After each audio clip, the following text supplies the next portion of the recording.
Good morning বন্ধুরা, শুভ সকাল। আজকে বাড়িতে ঝুলন আপনাদের দাদাভাই করে দিচ্ছে। কেন, ওই যে গোপাল মাধব রাধে আছে, তার জন্য কিন্তু প্রতি বছর আপনাদের দাদাভাই একটুখানি ঝুলন বানিয়ে দেয় ছেলে মেয়েদের জন্য। এই দেখুন, খুব সুন্দর লাগছে।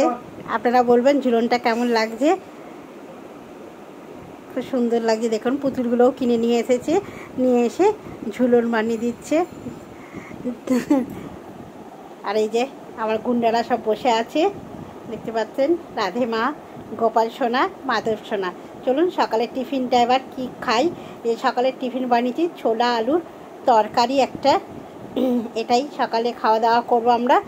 আর এর সঙ্গে বানিয়েছি হচ্ছে পরোটা। ছোলা আলুর এই তরকারিটার সঙ্গে পরোটাটা খেতে কিন্তু খুব ভালো লাগে বন্ধুরা। তাই সকালের টিফিন এটাই, আর তার সঙ্গে আছে একটু মিষ্টি।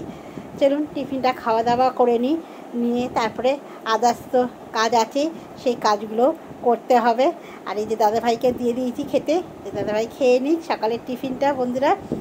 আর এখানে এই দেখুন, ছেলে কি অর্ডার দিয়েছিল সেই অর্ডারটা এসেছে। দেখি কি অর্ডার দিয়েছিল ছেলে, একটুখানি দেখে নিই যে কি অর্ডার দিয়েছে। রাখি আসছে, তার জন্য কিন্তু তার দিদিভাইদের জন্য এইগুলো অর্ডার দিয়েছে। এই দেখুন, খুব সুন্দর লাগছে বুদ্ধটা দেখতে। আপনাদের কেমন লাগছে একটুখানি কমেন্ট করে জানাবেন বন্ধুরা। ডেলিভারি বয় দিয়ে গেছে, দিয়ে যাওয়াতে কিন্তু দেখছি মাথার মুকুটের ওখানটা একটুখানি ভেঙে গেছে, ওটা আবার ঠিক করতে হবে। ওটা মালটা অনেক দূর থেকে আনে, এর জন্যই এই প্রবলেমগুলো হয়। এই যে এখন দুটো বুদ্ধ অর্ডার দিয়েছে, খুব সুন্দর লাগছে কিন্তু বুদ্ধগুলো দেখতে। আর তার সঙ্গেও অনেক কিছুই অর্ডার দিয়েছে। বুদ্ধগুলো বার করে আগে দেখাচ্ছে যে দেখো কেমন হয়েছে। সত্যি খুব সুন্দর হয়েছে। আপনারা বলবেন যে বুদ্ধগুলো কেমন হয়েছে। রাখি পূর্ণিমার গিফট যাবে তার দিদিদের কাছে। এই যে দেখতে দেখতে কিন্তু খাওয়ার জায়গায় চলে এসেছি বন্ধুরা। আজকে দুপুরে রান্না করেছি ডাঁটা দিয়ে, আলু দিয়ে, বেগুন দিয়ে একটা তরকারি করেছি।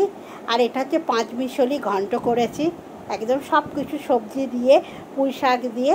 এটা হচ্ছে ভেন্ডি আলুর ঝাল লাল লাল করে। এটা হচ্ছে ডাল মাখানি, মুসুর ডাল মাখানি করেছি। এটাই আজকে আমাদের দুপুরে খাওয়া দাওয়া আর ভাত। চলুন এবার খেতে বসে যাই। এই যে নিয়ে বসে গেছি, এখনও কিন্তু কেউ আসেনি খাবার জায়গায়, আমি রেডি করছি। চলুন ওদের ডাকি এবারে যে সব চলে এসছে খেতে। যে ছেলে খেতে বসে গেছে, দেখতেই পাচ্ছেন। আমারও ভাত নিয়ে নিয়েছি, আপনাদের দাদাভাইয়েরও ভাত নিয়েছি। আপনাদের দাদাভাই কিন্তু এখনও বসেনি, দেখতেই পাচ্ছেন। এই যে খাওয়া দাওয়া কমপ্লিট করে নেবো একদম দুপুরে। এই যে দাদাভাই এখন আসেনি, ছেলেকে খেতে দিয়ে দিচ্ছি। তা আপনারা বলবেন যে আপনাদের এই ছোট্ট একটা ভিডিও আপনাদের কেমন লাগলো। যদি ভালো লাগে তা একটা লাইক, শেয়ার, কমেন্ট করবেন। আর কোথা থেকে দেখছেন একটুখানি কমেন্ট করে জানাবেন, যাতে আপনার পরিবারেও আমি যেতে পারি। আর এই দেখুন দাদা এবার বসে গেছে। চলুন এবার খাওয়া দাওয়াগুলো কমপ্লিট করে নিই বন্ধুরা। এবার আমি প্রথমে খাবো আমাদের গোপাল সোনা, মাধব সোনাতে আমরা প্রতিদিন ভোগ দিই, মানে অন্ন ভোগ দিই। সেই প্রসাদটাই আগে খাবো, তারপরে অন্য কিছু খাবো। চলুন। আর সামনে চলছে টিভি, তাই টিভির দিকে দেখতে দেখতেই কিন্তু খাওয়াটা শুরু করে দিলাম। তা আজকের মতন এখানেই ব্লগটা শেষ করলাম। শুভ দুপুর, সবাই ভালো থাকবেন, সুস্থ থাকবেন।